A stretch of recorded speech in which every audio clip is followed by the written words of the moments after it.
Yo, hello guys, and welcome back again to another WordPress tutorial. In this video I will show you how you can see the traffic of your website. So please make sure first that you are on your dashboard. If you don't know how to open it, go ahead and open wordpress.com/wp-admin, and from there you put your username and password and this page will be opened for you. So there is two kinds of version of WordPress, so I will show you each version alone.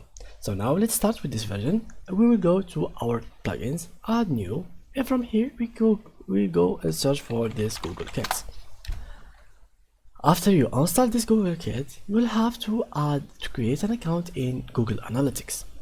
If you create a Google Analytics account, link this site Google Analytics with your Google Analytics account, and you will see every single user, like the time, how much time they spend, how much, like what content they do, like visits, everything you will see it on your Google Analytics account.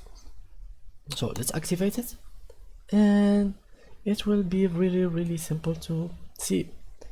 Now as you can see here, you can set up it, you can add the account, etc. But it's all up to you because it's a really interesting and long method to do. The second method for me, I go to users, and from here I see all the users that are visiting my website, but here there is no much details.